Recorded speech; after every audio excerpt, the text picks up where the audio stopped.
So, welcome everyone. Welcome to today's podcast. Today, I'm speaking to Joelle Kaufman. Now, Joelle had her life shaped by breast cancer since the age of 13. Her own breast cancer diagnosis was in 2023, making her third in the immediate family and 10th in her extended family. Now, her unique approach is what she's written in her book, Crushing the Cancer Curveball. As a CEO and founder of GTM Flow, she combines Cancer Forge resilience with cutting edge go to marketing leadership strategies.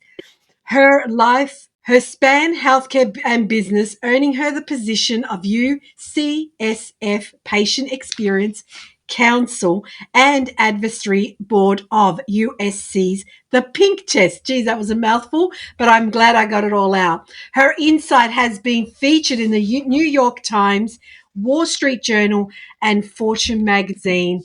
I can't wait to get into this podcast. So, welcome, Joelle. Thank you, Grace. It's so good to be here. So, Joelle, we had a bit of a chat beforehand, just trying to get through what we had to get through. But I really want to touch first and foremost. You speak about having breast cancer shape you since the age of 13. Take us on that journey, and then take us into the journey in 2023 when you yourself was diagnosed with breast cancer. How did you go about it? How did you find out? Was it routine? Was it something else? So take us on this journey. So let's go back in time. It's 1983. I'm 13. My mother is 36. She's a championship tennis player. She's in great shape. She has just gone back to work teaching after being a full-time mom for 13 years. And my mother and father call me and my younger sister into our formal living room and tell us, it's a Sunday night. They said, "Hey, Mom found a lump in the shower, and she's going to go up to the hospital in New York City tomorrow, and they're going to remove it. And if it's cancerous, they're going to remove her breast. And it appears to be early, whatever it is, and Mom's going to be okay. And Grandma and Grandpa are coming, and blah blah blah blah." And whenever you hear, and I'm sure your listeners know, whenever the words come out, "We think it's cancer," or "It's cancer," the air leaves the room and time stops for a moment. And your life is irrevocably altered. That doesn't mean it's bad or anything else. It's just before cancer and after cancer. And so I'm sitting there, I'm like, I don't know anybody whose mothers had cancer. And like, cancer's for old people who've smoked for 40 years, like my grandfather. Like, this is not, I didn't want him to get cancer, but like, it wouldn't have been a shock if my chain smoking grandfather had lung cancer.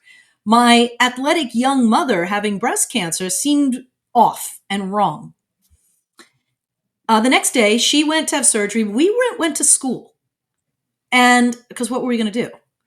And I went to the library. And in the library, I looked up magazines and microfiche. And basically what they said is, if you catch breast cancer early, it's usually fine. So at 13, everything's black and white. I said, "It's fine. Mom's going to be fine." And she was in the hospital for 6 days. Can you imagine? It was cancerous. They did do a modified radical single mastectomy. But that was it. Go home, heal. She had expanders. She was uncomfortable, reconstruction. But, basically like -1 breast, go on with your life. When she went up for a just standard check-in follow-up appointment 2.5 years later, the doctor was palpating the reconstructed breast, and he felt something. And, he said, "That I'm taking out now." And I don't know if he must have looked under a microscope. I don't know the whole story. I was 15, but it was cancer again. Now, it was what's called a local regional reoccurrence. And that's important. It's not a systemic reoccurrence, and it's not a new primary tumor. It's actually a leftover cell from the first reconstruction, and it just needed to come out, and it had proliferated till they could be palpated. But this time at 15 and a half, and I still don't know anybody else whose parents have had cancer, my mother's going through chemo. My mother's going through radiation because now they're worried about systemic disease. And my mother, bless her, says, I have two girls and I'm going to be here for everything, for their weddings, for their children. I'm going to be here, do whatever it takes. I can take it.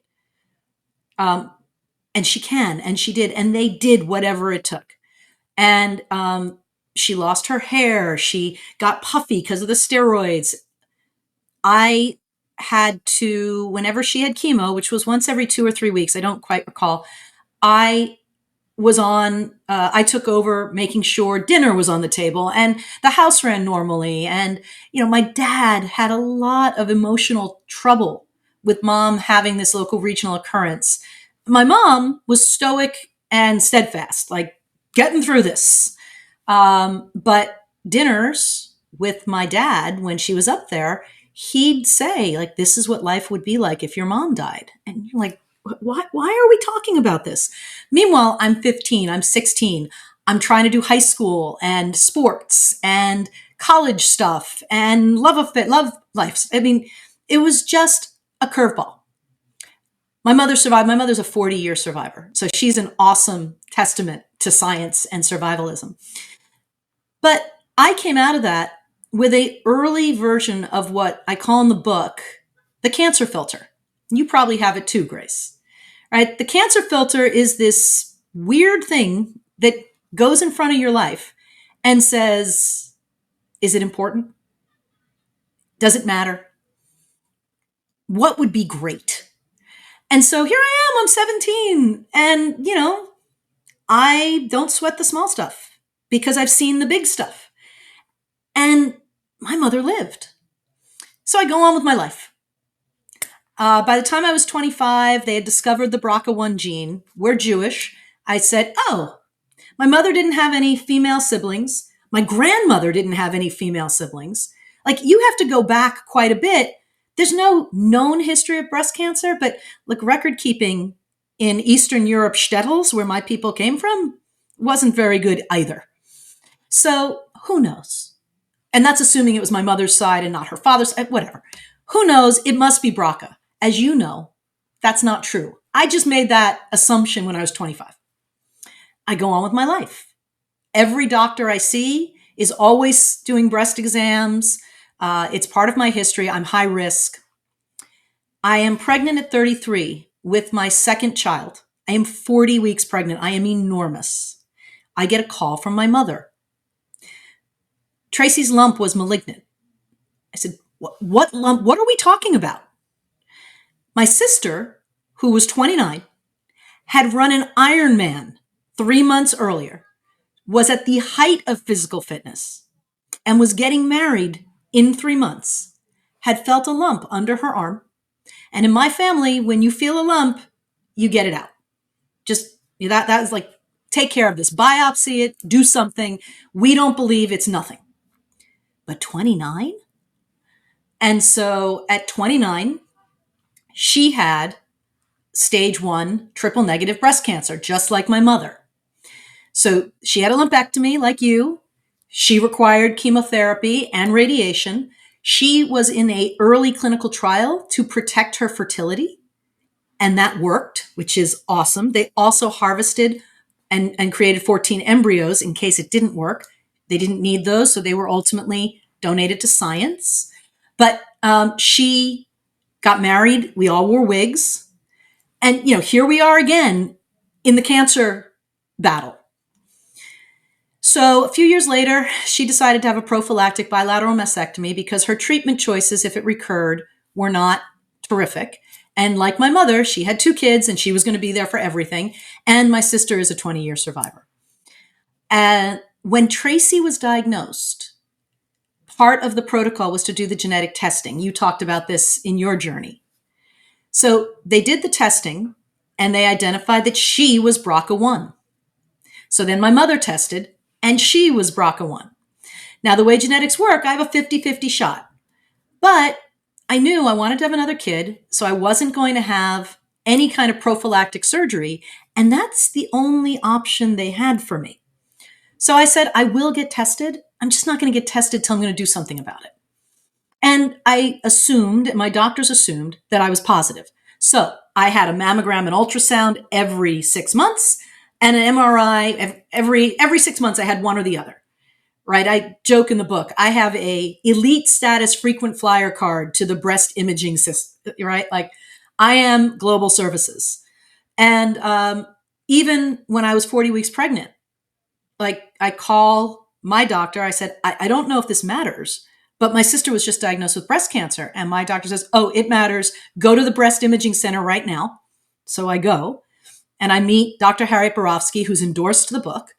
And I said, they sent me here. My sister was just diagnosed. She says, yes, let's do a mammogram ultrasound. And I said, okay.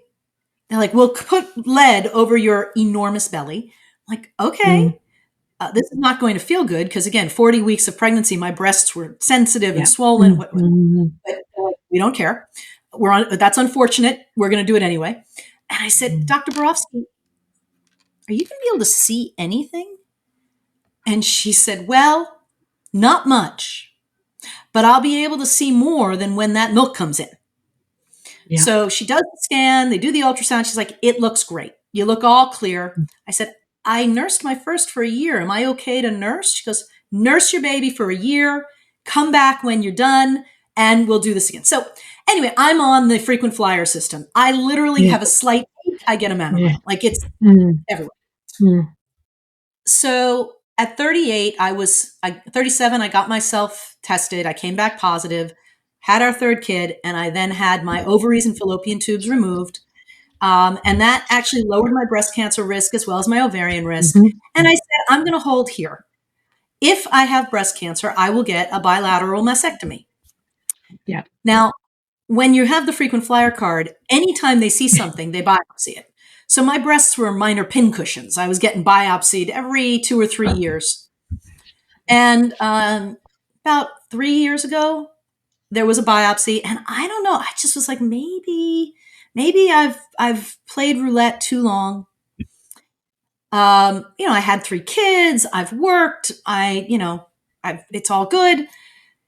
So they biopsied it, but in between the biopsy and getting results, my sister and I went to visit a plastic surgeon just so I could find out what my options were, and whether or not I was a candidate for something called a deep flap reconstruction. Are you familiar with that? Yes, okay. Yes. So for your listeners, the concept of a deep flap is, instead of implants, they reconstruct the breasts out of belly fat, but you have to have enough belly fat to reconstruct the breasts. Good news, I did. He said to me, so don't worry. Exactly, I don't worry. Like, it is what it is. So the doctor says, look, I have your biopsy results. I go, you don't have cancer. Oh, good. And I think you're a great candidate for a prophylactic bilateral, and I think you should seriously consider it because you're young, you're strong. Why do you want to have surgery after chemotherapy? So I hemmed and I hawed, and I met with a breast surgeon to figure out some other parts of the story. Fast forward, I decide I'm going to have it. I do a breast reduction in October because there's some issues when you're larger chested with blood flow to the skin. So we took me down a little bit. And then I was supposed to have my prophylactic bilateral mastectomy on January 10th. And in December, my surgeon calls and says, you should schedule your mammogram and ultrasound. And I said, what? She said, yeah, you need to schedule it because you might, it rarely happens, but you might have breast cancer. And I said, that would be insane. But I don't mind getting another mammogram and ultrasound. And so the story goes that January 9th, the day before my prophylactic bilateral mastectomy, I got the call that says, I'm sorry, it was malignant. You have triple negative breast cancer, and you're not having surgery tomorrow.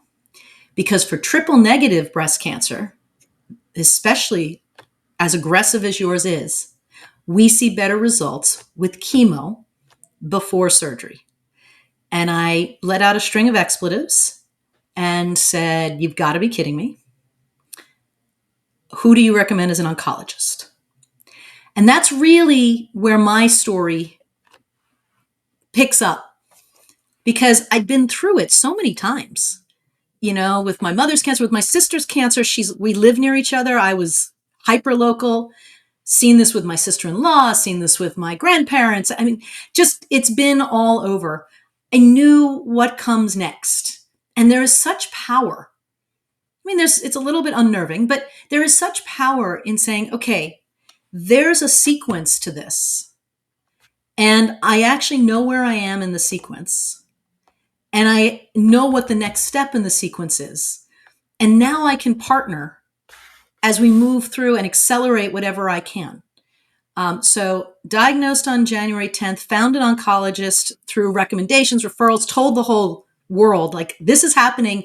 I need a really great oncologist. Does anyone have a recommendation? A whole bunch of things led to the same person. I was blessed to get in to Joe Chen, and Dr. Chen met with me 2 days later, which was very lucky, along with breast surgeon Dr. Laura Esserman. I felt so well cared for.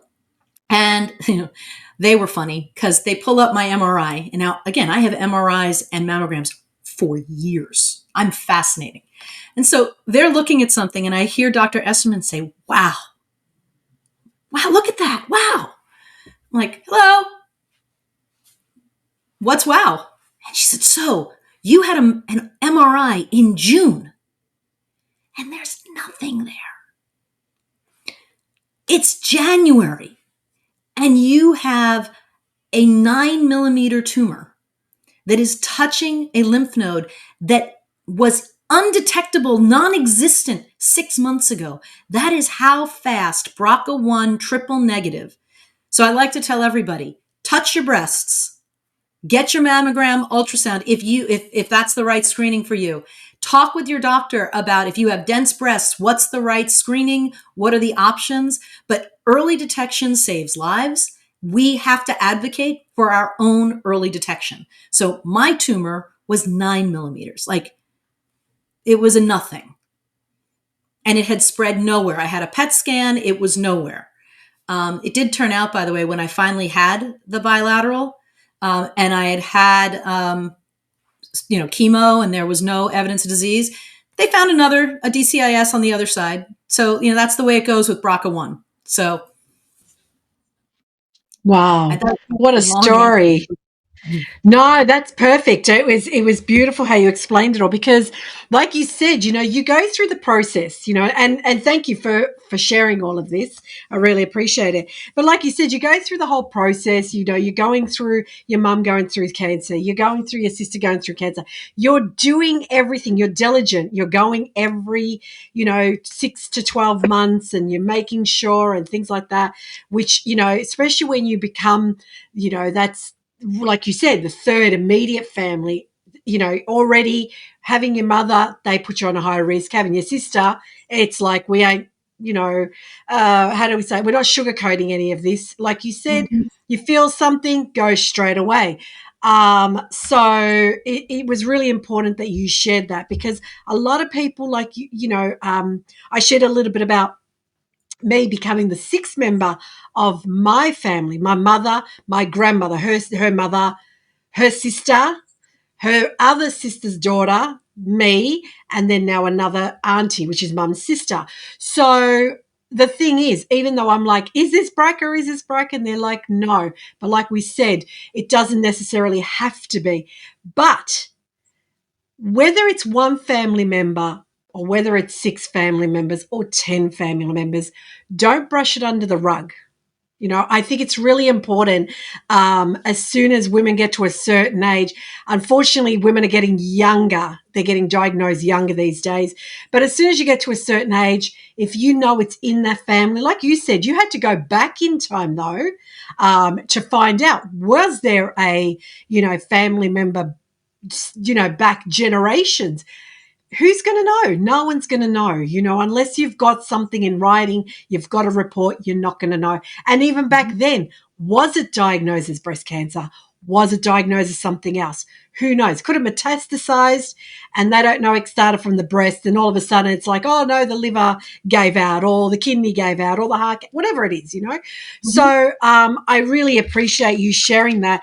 Now, going forward, now this happened in 2023. So I am Yes. right to say that you are now in remission. Is that correct? Or are you still Oh, I'm doing better. treatments?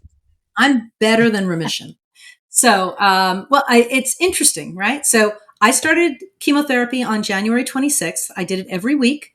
I want to tell people that because I used cold capping. I want you to look at my hair. This is not a wig. So, chemo doesn't mean you have to lose your hair. You might, but you don't have to. I didn't. Now, truth told, Grace, I have copious amounts of hair. So, I lost about a third. No one could tell.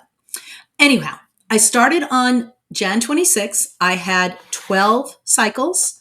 And by the 11th cycle, they did the MRI and there was no clinical evidence of disease. So that's called a clinical complete response, CCR. They did my surgery on May 4th. And through the pathology, they determined that there was a pathology complete response, a PCR. That means I no longer have cancer. There is no cancer. I also did a year's worth of immunotherapy with Keytruda. That went concurrent with the chemo and beyond it. That was further systemic prevention of future disease. But at this point, I was considered cancer free and, new boobs. So I didn't have radiation because what were you going to radiate? There's no breast tissue. Um, but I did have that chemo. Now, if that chemo hadn't worked, I was going to have to do a more toxic chemo and I probably would have lost my hair. But what I saw with my mother and my sister is hair grows back. So, I said to, even at the time, people were like, well, how do you feel about if you have to do the 4 cycles of AC? I said, well, that will suck, but I can do anything 4 times. Anything. Right? Because like my mother, I'm playing for 50 years. I'm not playing for 1 or 2. Now, there are times where the chemo is not being effective and it is absolute misery. And I respect anyone who makes a choice not to do that. There are different chemos and there are worse chemos. So I was lucky. The chemo that worked for me was minimally toxic to me. I never was nauseous. I didn't lose my hair. I didn't get mouth sores. I was a little fatigued. I could definitely tell it. I exercised throughout my treatment and I could see my cardio capacity was impacted, but it's come back. Those were the kinds of things. But no, I am as cancer free as the next person.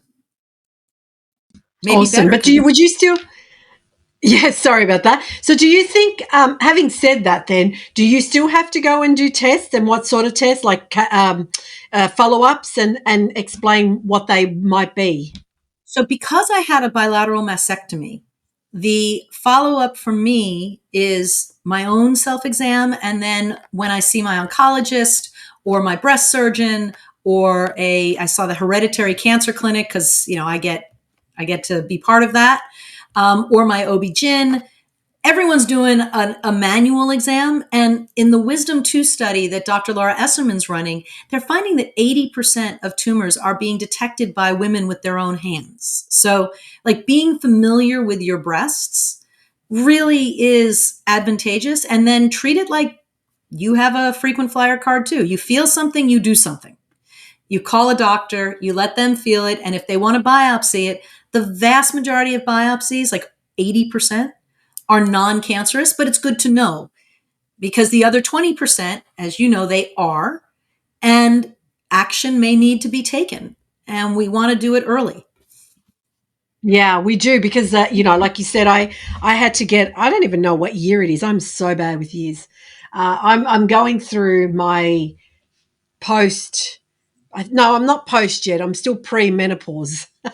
Peri, So you're it's like probably I've in got Peri. Yeah, or something like that. I'm just losing my. So what year was it? But I know it was around the COVID time where they said to me, "Look, Grace, we found a mass on the because I was diagnosed on the left side. We're going to do a biopsy on the right side." And I remember, like you said, and I think this is what I'm enjoying with this podcast is I could see that you didn't let this take over your life. You know what I mean? And I Mhm. think I was the same. By the time I got told you're going to do a biopsy, it was like, yeah, okay, let's do it. Yeah. Um, and I think I was more in control. And I think the more you're in control, and I say this a lot to the women I work with, and I believe you will agree. The more you're in control, the more you're in the driver's seat, the less overwhelming it is. The more you're in control, and the more information you have about everything, asking the right questions, finding out what does this mean? What does this do?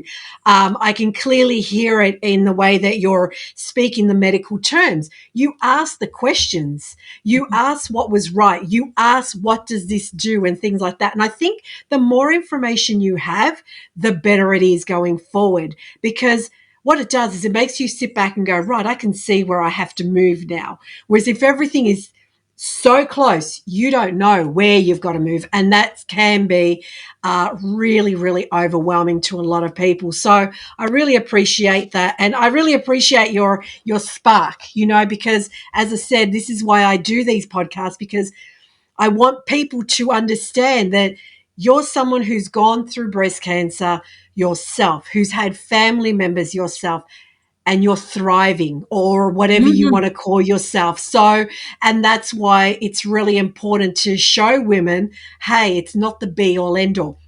I love the way you said before, I think we started the podcast or when we started, there was 124 different types of breast cancer. 120. I always say, yeah, I always say breast cancer is like a 120. fingerprint.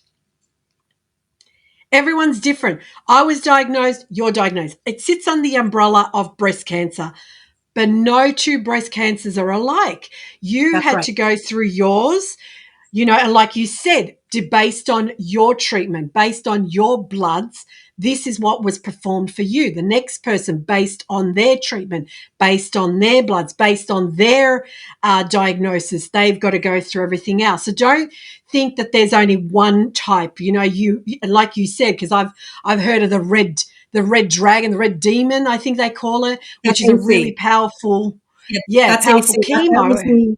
That was the one I would have had to do if the first one didn't work. My Correct. And I sister did know a it. lot of people, yes, correct, correct. Sorry to interrupt you, but yes, exactly that. And a lot of people who have HER2 positive have to go through something like a really, really strong chemo prior to surgery. And I'm glad you brought that up because a lot of women think, oh, no, I do surgery, then I do chemo. Again, Mm.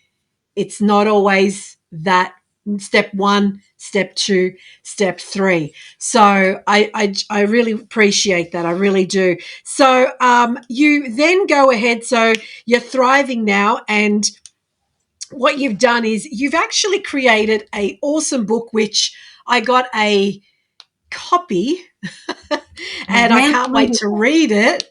Yes, I can't wait to read it. It was so funny. I was about to. I was like, oh, I've got to download this and I'm going to print it. And then it's like 347 pages, and I went, maybe I'll stop. Maybe I'll read that digitally. Um, Yes, exactly. So, but I thank you because I want to touch on that because your book comes out on the 28th of January. How exciting! How exciting. So it's not too far now. So I want to talk about that. What made you then say, you know what? I want to start writing a book. I want to start sharing my story. But I, I had a quick scan over your book and I can see that you share stories of other women as well. Yeah. Why was it so important for you to write this book? So I could say I was born to write this book. When I was told it was malignant, there were a few hundred people who knew I was supposed to have major surgery the next day. And so I needed to communicate with them. And I created a caring bridge, right, which is a blog and it's privacy protected. And what I did is I sent an email out to everyone basically saying the universe flipped me the bird. And do you have that expression in Australia? No, The actually. universe gave me the middle finger. You know what that means? Oh, Uh, yes. okay. So I sent that out to everybody. And I said, I will keep you up to date on what I know through this link. And if you want to text, if you want to send me a note, that's fine. Please don't send me Google search links or ChatGPT, or I don't want that. I will have a medical team, but your love and support is always welcome. And I started writing on the Caring Bridge. And for me, writing through my journey was a way of connecting, was a way of processing. And I started to see a lot of comedy in the experience. Like there were times where I wrote to a friend who's a senior executive at UCSF where I was treated. I said, sometimes I think I'm your secret shopper and you just want me to tell you the crazy things that happen when you're a patient. But you had to laugh, and I like to laugh. And one of the points I want your readers, your listeners to understand is the playbook that I outline in Crushing the Cancer Curveball, for me, led to my cancer journey actually being one of the happiest periods in my life, where I felt more loved, more supported, more cared for, more connected. And I did have confidence and control. Now, I was 100% certain that I was not going to die, that I was going to obliterate this thing, both because of my mother and sister, because of my doctor's confidence.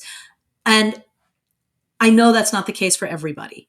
They don't always have that confidence. They don't always have that evidence. So I wanted to share multiple stories because there are people who said, well, Joelle, you've got a certain spark and you've been a leader. You're an expert negotiator. Like, of course you made this thing craft. And of course you came up with the cancer filter or whatever. And I said, I don't think so. Like, I have certain gifts, but I don't think this is unique to me. So I started interviewing other survivors, a lot of whom I sourced through the Peloton breast cancer tribe.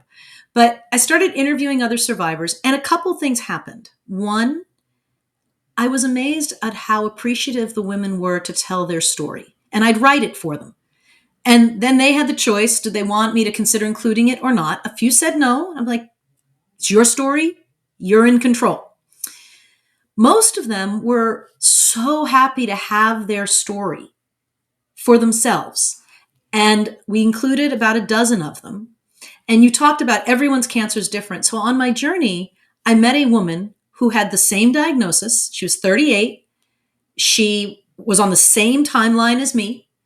Her tumor had been larger, and her treatment protocol, the chemo was the same. She also got a CCR and a PCR, which is great. Her recommendation was lumpectomy. So that's what she did. And then she did some radiation afterwards. So even though we had the same type of cancer, breast cancer, because I'm BRCA1 and I've had children and I was get them off, she had a different choice available. And that's totally fine. You do have a lot of choices. And I want your listeners to know your doctors want you to ask questions. They want you to be an informed partner. The other thing I did is I built, in addition to the book, if they go to my website, joellekaufman.com, there are a set of resources. One of the resources, the only one that isn't free, is a workbook. They can buy the workbook. In it, there are templates for taking notes, for creating your support team, for working through your mindset, through advocating. So you will have questions. You may not remember them in the room, so you write them down in advance. The other things on the website are resources I built during my journey that I've generalized for other people. I'll give you an example. You see your oncologist when you have weekly chemo. You see your oncologist every 3 weeks. They want to know, what are the side effects? How are you doing? Now, you have perimenopause brain. There is such a thing as chemo brain. You're just a little fuzzy. And it's always stressful. Your blood pressure is always higher when you're there at the hospital for an infusion. It's normal. You're human. I'm human. So who's going to remember unless it was awful? but they don't want to just know it's awful. They want to know everything. So I created a Google Sheet where I could track the side effects, what medications I took, how my body was responding every day. And then I shared it with my medical team. So in that appointment, when they said, how's your side effects? I'd say, why don't we open the link? They'd look at the link and say, oh, I'm seeing a pattern. For example, I was taking Zofran because I didn't want to be nauseous. And it was absolutely slowing down my digestive system, which I didn't know. And I was like, I'm really uncomfortable. And my doctor said, you're taking Zofran pretty frequently. Are you that nauseous? I said, no, I'm not nauseous at all. I was doing it to prevent, because you want to stay ahead of the nausea. You want to stay ahead of the pain, of the neuropathy, of the hair loss, right? Everything is about you proactively do. But she said, yeah, not this. Let's try not taking the Zofran. Let's see how you do, because I think it's constipating you. She was right. Another thing I said to her, again, from why it's good to track, I said, Dr. Chen, at about 4 o'clock on the chemo days, I get jittery. Now, Grace, I don't drink coffee. Like, I'm not a caffeinator. And so for me to feel jittery at 4 o'clock after having had a Benadryl-induced nap and a very long, relaxing, and happy day as we conquered and obliterated the cancer, it's like, it's why I have to take a little bit of THC, right? Like I'm using the variety of marijuana to be able to sleep. She said, okay, well, there's no problem with that, but let's try, you're doing really well. Let's try lowering your steroid. By the time I was done, I was getting 1/8, the smallest amount of the steroid. And she said, my immune system, my labs didn't look like a cancer patient. And I think the reason for that was 3 things that anyone can do. 1, I fueled my body. I ate good food, whole food. When people were cooking for me, I was clear on, I want some vegetables, whatever, good food. 2, I never stopped exercising. I might have gone a little less intense, but I was lifting heavy weights. I was jumping. I was running. I was doing things that kept my body strong. But the 3rd thing, and I write about this in the book, is I embedded happiness tripwires into my journey. And a happiness tripwire is a little burst, a little something that does what you just did. It makes you do that. It makes you smile. So I'll give you some examples. My sons were in college when I was going through treatment. And one of them's an athlete. There was no way for him to come home. I didn't want either of them to come home, but he couldn't. And we're very close. And he's like, I feel terrible. You've always cared for me and I can't be here. I said, well, first off, not your job. Second, here's your job. Every week when I have chemo, I want a letter. I want to open it as I sit in the infusion center between my labs and my infusion, and it will be like digital chocolate. So tell me, Grace, how many people get a letter every week from their 19-year-old college freshman boy? Not many that I've heard of. And I did. You did. I've got them. And they were digital chocolate. And they weren't mushy, whatever. They were like, this is what's going on in my classes or my team, or this is what's going on with my roommates. Or like, they were his life. But for a brief moment, I knew he was thinking of me and I was part of his life. Another friend sent me a text every chemo of some emojis kissing. Just I had different friends drive me. So I got to visit with a friend. Different people came to bring me lunch. Different people drove me home. And this was just wonderful. People sent me cards that I opened at the infusion center, because why not have the virtual chocolate right there? I had music from my other son to listen to I had musical prayers from my rabbi to listen to make the whole experience something I could have fun with. And as a consequence, I'd walk into the infusion center, I'd be almost aglow. Like, it's already a good day. Let's knock out some cancer today. And when you feel that, people respond with that. And every time you smile like we're smiling, every time you give a smile to somebody, it releases hormones in your body that bolster your immune system. So do you know what you need to really survive cancer treatment? You need need a strong immune system. And this is a organic, natural, holistic, whatever you want to call it. Anybody can come up with happiness tripwires. I made them part of the routine.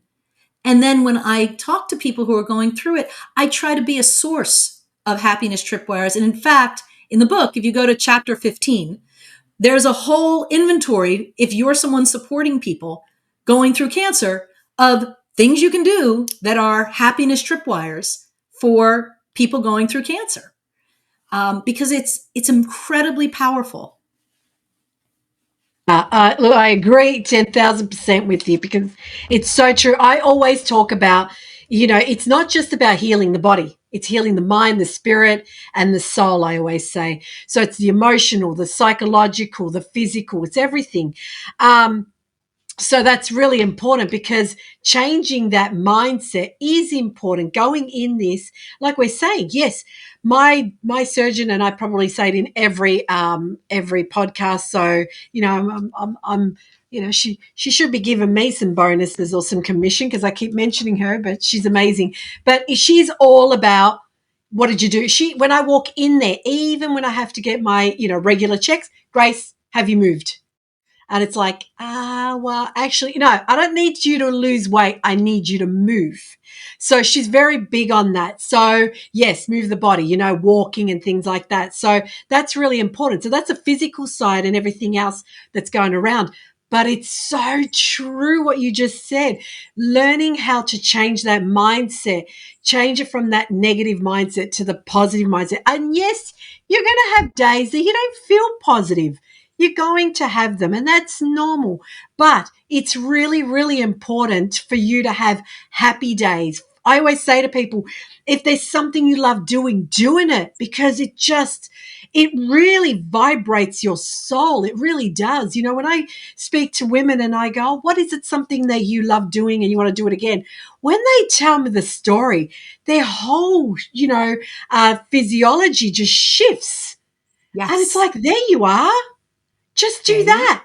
And they're like, oh, like you said. And I love the way you said, these are the little parts that when we say holistic or Western, holistic is smiling, holistic is meditating, holistic is just showing up in a better state. You don't have to go and sing kumbaya under the right. sun, or hold hands. It's not about that. It's not about, oh, I've got to go and sit in the sun and just, eat the rays of the sun. We're not talking that. We're talking just changing the mindset. Be the driver of your journey. Well, and let me Yeah. be clear. Sometimes it's hard to change your mindset, but if you embed happiness tripwires on the journey, even if you're having a shit day, one thing will happen that makes you smile because it's there, right? Someone's going to show up to drive you or bring you food. It happens, you know. Um, I think it's so very very important. I think it's also important to know, like, however you feel, that's how you feel. Like, you can be mad, you can be sad, you can be negative. I hate when people tell cancer patients, you have to stay positive. Like, you don't get to tell us what to feel. You don't. You can tell us you love us. You can tell us you've got our back, that you want to do something, for us. Okay. But the other things I did that people can adopt, I set two things: mini milestones. So I celebrated when I got to 6 weeks of chemo because I'd done 6 weeks. Sounds like something to celebrate. I set a target that I wanted to be able to go see my son play baseball on the other side of the country during chemo, which meant I had to stay as healthy as possible. But I wanted to go see his first games ever, and he wanted to see me. And so we did. And I set a milestone for the end of chemo, and we had a party. Chemo's over. Then I had a party called Bye Bye Boobies, because they're over too. And 6 days after my surgery, my daughter was playing in a lacrosse game. And I turned to my mom, who had come out to be with me, and I said, Mom, I can't drive because I'm not allowed to yet. can we go watch Ariel's lacrosse game? So yeah, I brought a walker and I was stooped over because that's what happens after the deep flap. And yeah, I had some drains that were in little pockets and I wore a big sweatshirt, but I got to watch my girl play. And like, life is about living. And I sat, I didn't stand up and cheer and I didn't run around and I moved slowly. And, people were like, are you okay? I said, well, no, I had some surgery, but I'll be all right. And I was. And then I went home and I sat on the couch and went to sleep. Like that was it. That was my big event of the day.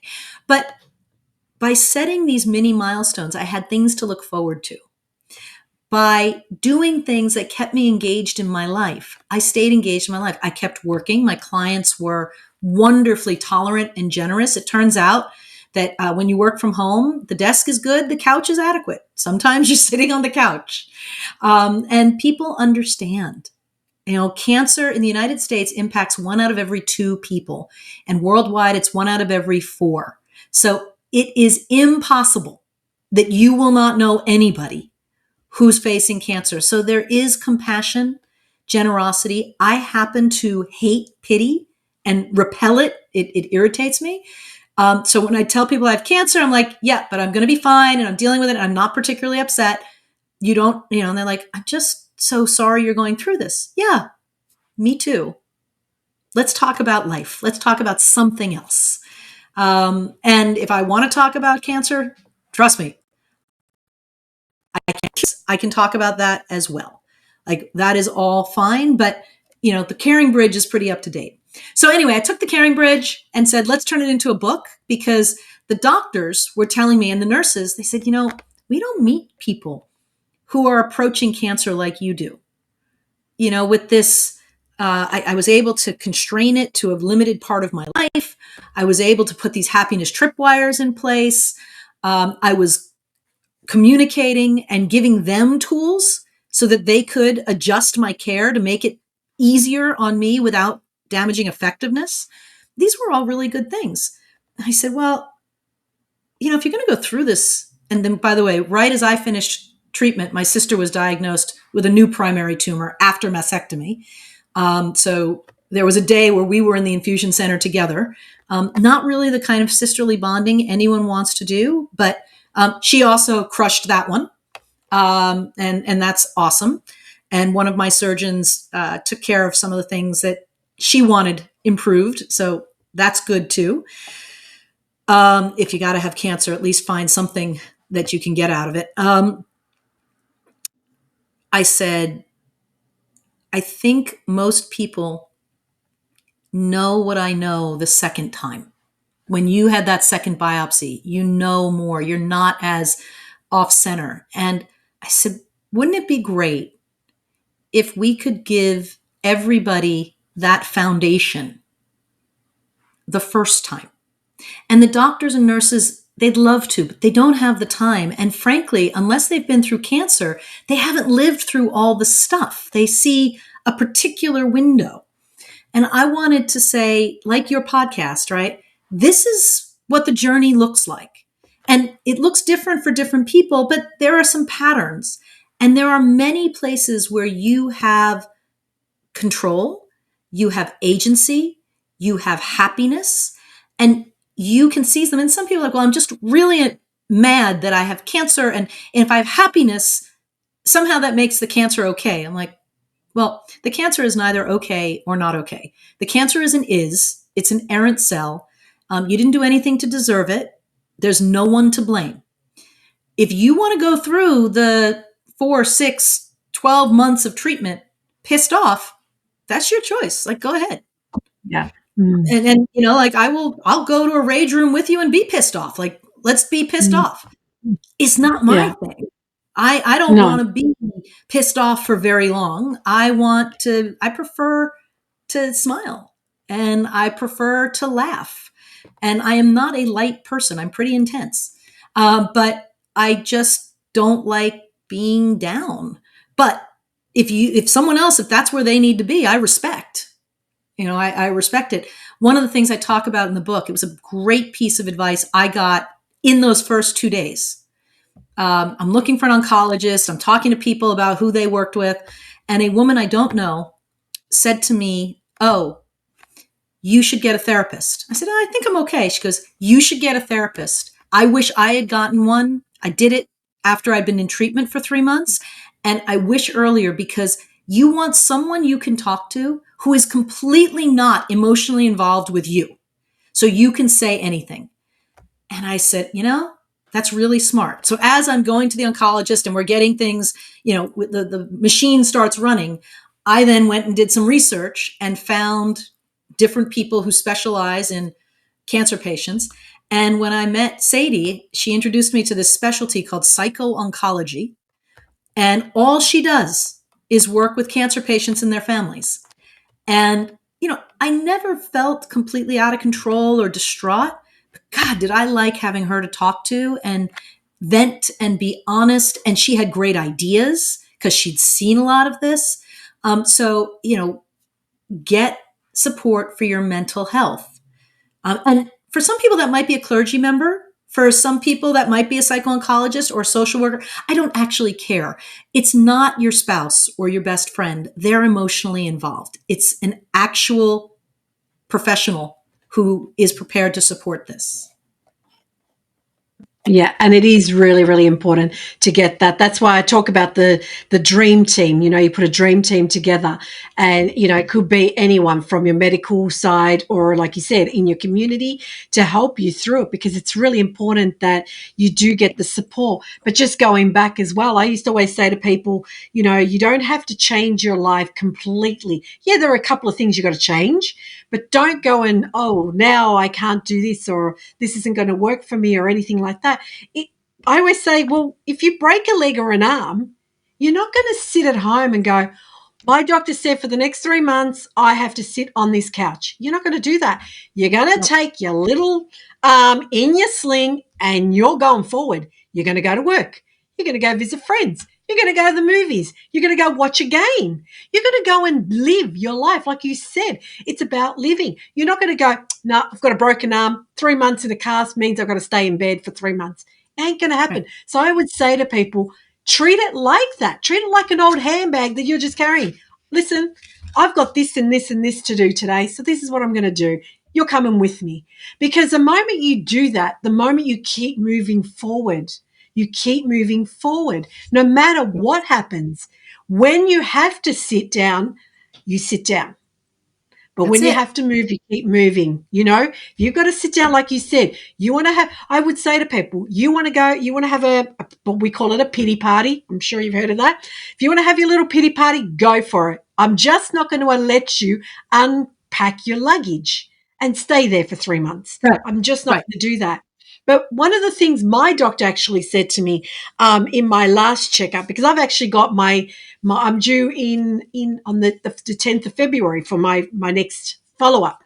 And in January or February, when it was last year, when I went to her, she said to me these words, which it took me back. And she said, Grace, what do you think helped you get through your breast cancer? And I said, I had to change the way I thought about myself. I had to change me. I wasn't changing it to be a better wife or a better sister or a better daughter or a better friend. I had to change it for me. I had to learn to love me. And that's what she was like, wow, because like you said, they're there to get shit done. Let's call it what it is. I'm here to take this out, fix this, and do this. That's it. The physical side, got it under control. But then I always say, you go to home with a luggage, not a luggage, I call it a locker. You've had Luggage. a locker, and now Yeah. you're going, okay, what do I do with this stuff in this locker now? You've got to get rid of Right. it. And how do Right. you get rid of it? Go and see someone as a counselor. Go and see some, because sometimes there are things people go, my life is awesome. You know what? You're also, it's not always roses and pearls. It comes ups and downs. So you want to have someone to speak to, like you said, that isn't family, that isn't your husband or your sister, because there are some things you just want to vent, and they're very much involved in you emotionally, and they're scared. They're scared for your well-being. So you've got to help them understand. So that, bringing that up as well, get them not to go, oh, you poor thing. No, no, no, no. Yeah. I would say to my sisters, if I was a shithead before, I'm still a shithead Right, with cat. You know what I mean? So don't treat me any other differently, because what I was trying to say is I'm not dying. I'm not. right. We're going to get through this. When I'm in palliative care, then you can come and do whatever you want to do. But until I'm Even there, then, don't worry about it. well, and like, look, people do die of cancer, and we do need to be able to talk about how, if we reach that stage, how we want to die and how we want to live until then, even in palliative care, right? Like, I am going to squeeze every last drop out of the lemon, like every. Yes, And I think that, why not, right? Why not? We're not saving it for absolutely. something. So My mum it's lived two more weeks in palliative. So yeah, and she made the most of it. It is good. what it is. Yeah, That's it. absolutely. That's it. So and look, I was really a little nervous on the book. There's I interviewed a woman who was stage 4, and she was diagnosed with stage 4 breast cancer when she was 37, right after having weaned her third child. And she called herself a thriver, which I thought was awesome. She's in the book, Cindy. And I was so impressed. Cindy said, my cancer, unwelcome, but I have no evidence of disease right now. And I decided that I was going to see all 50 of the United States with my 3 kids. And my cancer forced me to do it, like, to be serious and go do it.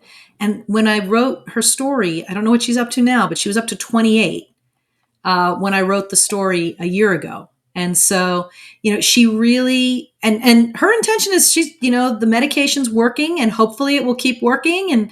And she'll have a long life managing a chronic condition. But she told me about her 40th birthday. They rented jet skis, and they did a 26-mile ride to an island and back. Right. So, people are living, and cancer is just something, it's just a curveball. It's a big one, and it can be kind of chaotic in its motion, but it is a curveball, and you can crush it. And that crushing it, by the way, Grace, doesn't mean you're going to obliterate it. I was lucky. You were lucky. We could, and we did. Not everyone can, but you still can live a full, rich life of connection, of love, of happiness while crushing it. So that's why. Absolutely. Yeah, no, I agree because I interviewed a lady late last year, and she was 15 years with cancer. I can't remember how many times she had to do chemo. I think it was once a month, but it's to the point now that she does it herself at home. It's some sort of a chemo that she has to do. She just Yeah, insert, I don't know, something like that. But she had me on the floor crying of laughter, awesome. absolutely crying. So I thought to myself, these are the women that I look up to. And I'm not saying because I want to get that cancer for 15 years, but as in I want to thrive. I look at women who are 20, like you said, 40 years, 20 years cancer free. How did you do it? And if you look at their lives, they've done something with their lives. It's like you said, it's been a curveball. Life gives you these curveballs, and sometimes within the curveball, life gives you another curveball. It doesn't mean that you Absolutely. got cancer and and it's like, oh, you got cancer. Okay, let's freeze everything else. No, No, people life get keeps people get going. fired. People, marriages don't always survive. Things go on with your Correct. kids. Like, life is going to continue throwing the curve. And let's be clear, I had a great reaction to my chemo. Other people don't have as great a reaction. They get sicker. Those are curveballs. I told you about the woman Jacqueline, who's in the book, who we were going through it at the same time. Well, when she had to go radiation, she lives about an hour and a half from our hospital, and she was trying to figure out, how am I going to do this every day? I'm going to have to rent a house, an Airbnb, or something, and my dog. And I said, Jacqueline, use my house. I'm out of town. Use my house. Make it a staycation. I'm 15 minutes from the hospital and the dog can stay at my house. And she did, right? And that made everything easier for her. And I felt so blessed that I could help. Because that's what people sometimes forget when they're like, I don't want to tell people. Like, people want to help. They want to feel useful. And if you give them a way to be useful, they will be very appreciative, right? And so, not that it's our job to take care of them, because you got to take care of yourself, but you're not a burden when you offer people the opportunity to help. And some people will and some people won't. You don't know what's going on in their world. But I I let people know what I needed. When my sister went through it, I let people know what she needed. And people were thrilled. And, we're talking about 15, 20-minute things. We're not talking, there were people who flew across the country to be with me, which, they're very good friends and I loved having them with me. But most of the time it's a 15, 20-minute thing. And it's an honor to be able to care for somebody else and give. And so you bless people when you give them the opportunity if they want it. And that's two things I was going to say about that. The first one is, yes, if you don't allow people to help you, you take away their gift. So they feel good about themselves when they're able to help you. But then the second thing I was going to say with that, and it brings me to my question, is when you go through something like this, it's like all of a sudden, you're at service in the sense you're there to help others. So you're like, I know what it feels like. I'm now here to help others. It doesn't mean you're the be all end all or whatever. You're here to help others because you've been through that.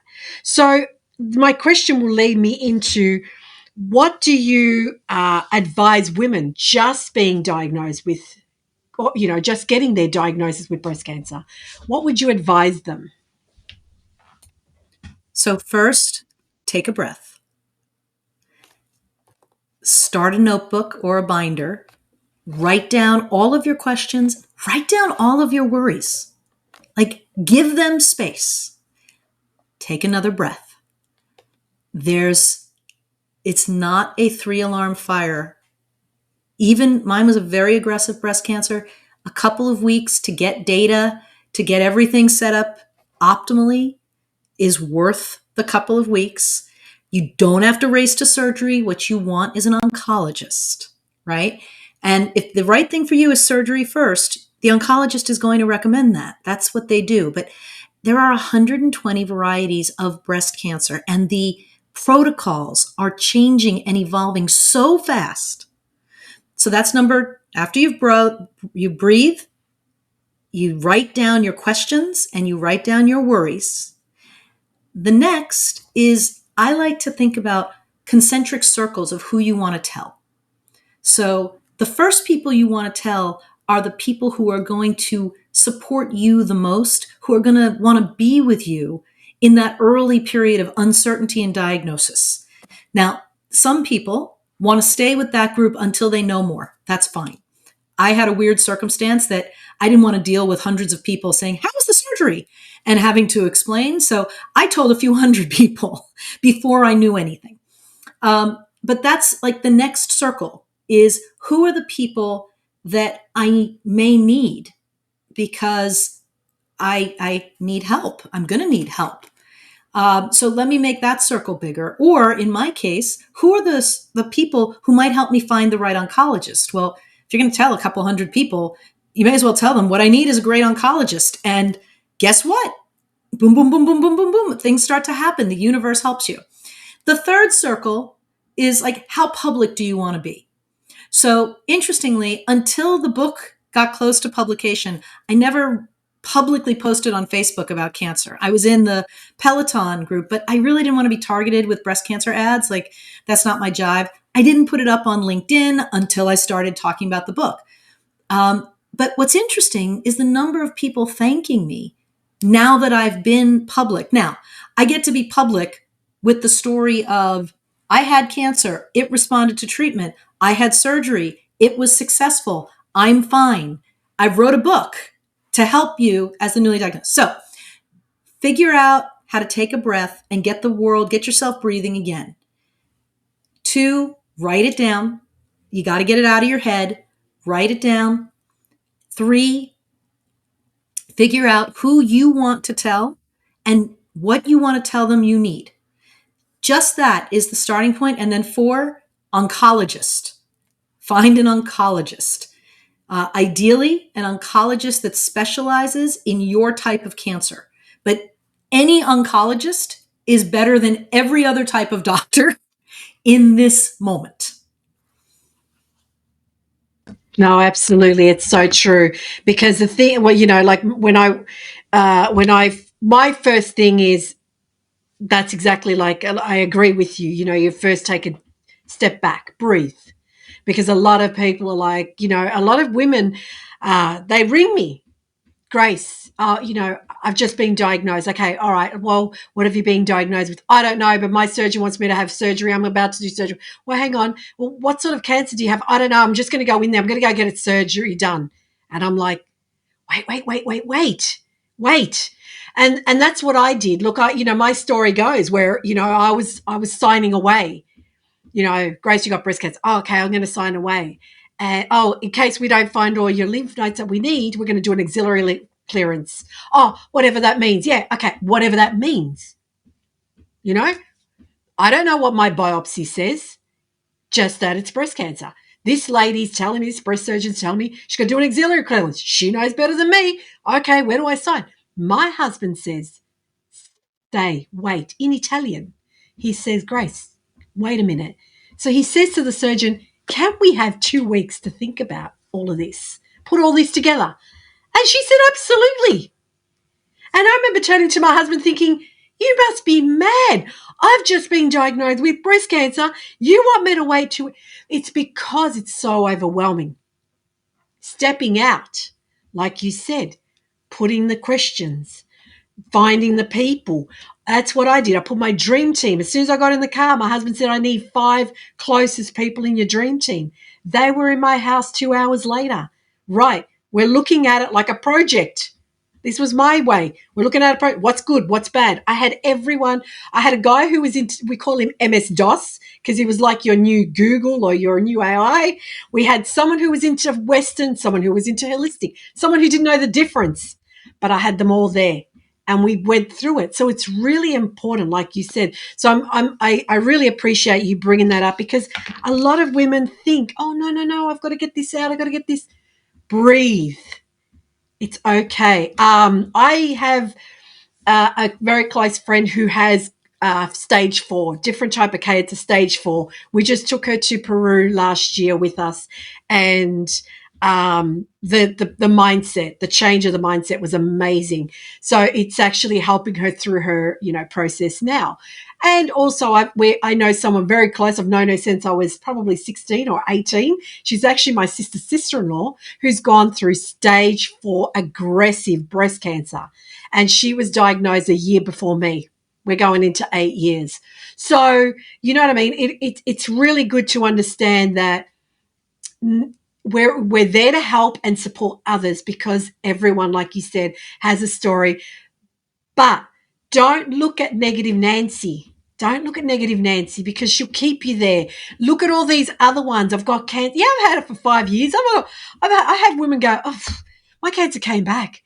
And you look at them and you're like, oh, okay. And they're like, yeah, Grace, I'm doing this, I'm doing that, I'm thriving here, I'm thriving there. And you think, great, absolutely fantastic. So I can't wait for people to get a hold of your book, Crushing the Cancer Curveball. Now, where they can find you is on Instagram and also your website. So tell people where they can find you on Instagram and your website. Well, sure thing. On Instagram, you can follow me at Grit, Growth, Resilience, because any of us that have been on this journey are gritty, we've grown, and we are resilient. So Grit, Growth, Resilience. On the website is www.joelle, that's Joelle, Kaufman, Kaufman.com. And the book is available on Amazon in both Oh, Kindle and great. paperback. And I'm going to show you what it Mhm. looks like so you know you're seeing the right thing. It's Crushing the Cancer Curveball, a playbook for the newly diagnosed, their family and friends. Um, Buy it, share it, use it, write to me about it. Tell me what I Mm, missed. Where did I make a mistake? Where do you disagree with me? And let me just tell everyone there's nothing medical in this book. I am not a doctor. I don't mm. prescribe anything. This is about how you live through your cancer journey or how you support someone who's living through their cancer journey and crushing that curveball. Yeah, that's so amazing. Like I said, I can't wait to start reading it. I love reading. I've got so many books behind me here of women that I've actually had on my podcast, and I read the books, and it makes me. What I like about it is because it makes me better understand the people that I have interviewed as guests, but it also shows, like you said, it also makes me expand even for myself to help others. Oh, this is what, Joelle went through, or this is what so and so went through. And it helps me go, you know what? I might not be the right person, but I know Joelle is. So, you know what I mean? And that's where I can, I tend to do that in my resources tools as well. I put books in there as well because not everyone resonates with me, So I put books, like one lady that I interviewed last year. She had a great title for her book, the a free boob job, I think she called it, my free boob job. And I thought, and I know that women that I've helped have said, Grace, this has really helped me because they've had a double mastectomy. But now you've got your book with different ladies as well, with different ways of the way that they process their journeys and things like that. So is there Mhm. anything else, Joelle, that I missed that you want to share with our viewers and our listeners? Oh, I'm sure there's so much, but I think we've covered a great deal. I guess the last thing I would say is comparison is the root of misery. So everybody's journey is different. And one of the things I was clear with people about is I really didn't want to hear other people's stories unless I asked for them. And I would ask for them. And ultimately, I asked for lots of them. And I did capture other people's stories. My book, when people read it, there's a couple of things. First off, there's a number of things that I am funny about. And I see the absurdity in being a cancer patient and in going through the process. So, if you're looking for a moment of absurd, it's in there. The other thing is, I want to explain the structure of the book so that readers can determine how they want to use it. Obviously, you can read it end to end, but it is structured into 5 sections: prevention, diagnosis, treatment, surgery, and recovery. So you could pick the section. Each section has chapters. There's an index of what is in each chapter. So you can go just to the chapter you care about. Every chapter has a page of lessons learned. So you could skip the chapter and just read the lessons.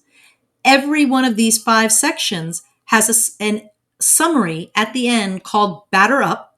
And that's a summary of the major takeaways from the section. So if you want to read nothing and you just give it to me fast, get the book, read the batter up for each section, and take your notes.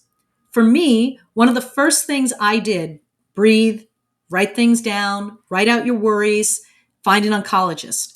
Once I found the oncologist and met with them, I still felt a little anxious, right?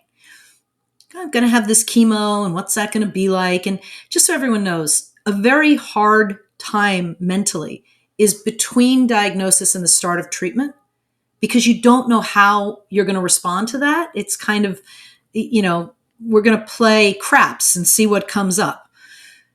So I came home from that appointment processing, and I sat down at the computer, did my writing because that's part of my thing.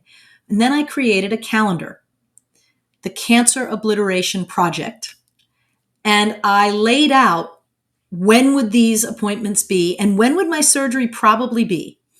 And I shared it with my husband, with my mother, with my sister, with my best friend. And I said, I don't know that this calendar is fully accurate. But by looking at it, I can see it's possible I'm done with treatment in, besides the immunotherapy, which I knew would be a year, but I'm done with the invasive treatment in May or June or July. Even if it's the worst possible and I have to do the red devil, it's kind of July. Okay, so by my birthday, which is September 1, by my birthday, I will not be in treatment. Yes. Right? And that actually started to give me that momentum of I can see, it might be a little pinprick, but I can see the light. So if you're someone like me and you like to know, like, when might this be over? And it turns out it was over sooner, because not only did I respond fully to the first chemo, which was very lucky, 12 weeks in, but because I was physically pretty strong, my last chemo was April 12th, and they scheduled me for surgery on May 4th. So it was only 3 weeks. I had planned 4 to 6, because you don't know, you might need May 4th. And, I was out of the hospital, I think May 7th. And that's terrific. Right? Just terrific. And at the end, when my last drain came out in June, I turned to the nurse practitioner who removed it, and I looked at her and I said, dance with me. And we danced around the room because we're like, it's out, we're done. I wasn't yet able to do everything I wanted to do, but I could do a lot, and I was on the home stretch. So I want people to understand you can see the light at the end of the tunnel. You can focus on it. You can make the whole journey have happiness tripwires. And I didn't know I was going to dance with her. It just felt like what we should do at that moment. And man, we were both happier having done it. Yeah, it's so good to hear. It really is. Like you said, it's these little goals that you set yourself. Like, yeah, you might not know exactly when this part's going to end, but guess what? It's going to end. You know what I mean? So, and it's so good to put that into place as well. Like you said, get a journal, get a diary, get a calendar, do these things as well. And it really helps you move and see where you've gone and where you started and where you are now. And journaling was a huge thing I did. That's why I created a journal as well. But and it's in there because it's like parts. When I look back, I think, oh my goodness, you freaked out over this, but it's normal. But you know what I mean? And it makes you go back and realize how far you've come and be really, really proud of yourself. So having said that, I'm really proud of you, Joelle. I really am. So, and I really appreciate you sharing this story with us. So before we wrap it up, any last words from you to our listeners and our viewers? For the love of God, touch your breasts. Absolutely. I agree too. I agree. Like you said, it's quite funny because I don't know if you could see it. No, probably not. It's gone now. I had a little pimple there, Yeah, and oh my goodness, was I on it. that's right. I'm checking you out. I'm touching you. I'm checking you out. And then it went away after a couple of days. But had it not gone away, and what I love about my surgeon, and like you said, find an oncologist, find a breast cancer surgeon, someone who actually that's their job day in, day out, not your local GP, nothing against them, but go to someone who that's all they're doing. And I'm blessed because my breast cancer surgeon, if I was to ring her, God forbid, touch wood today, she would put me in tomorrow. So Well, that's and great. it's not because it's not because her patient. It's because she sees any new patients within 24 to 48 hours. So I think that's really important to, like you said, find someone. Yeah, find someone. Go out there and reach out and say, hey, I need to find someone. Yeah, get Your out there. book, again, Crushing the Cancer Curveball. Guys, you will be doing yourself a favor if you're watching this or listening to this. I'm going to have all the links below of where you can find Joelle, how you can contact her, and where to get her book. Her book launches on the 28th of January. So go out and get the book. And I thank you so much, Joelle. This has been Thank you. fun. This has been amazing because, like I said, I love hearing people's stories. I learn from people like yourself. I Yeah. really do. So sitting here, I get a lot of insights, about this. And then when I watch back this audio and visual, I get even more so. So it's like a double whammy of, of lessons. And I appreciate that. So thank you again. Thank you so much for being on my podcast. It is my pleasure. Thank you for having me. You're welcome. And like always, thanks everyone for watching and listening. And hope you guys are having an amazing day. Sending you so much love and light.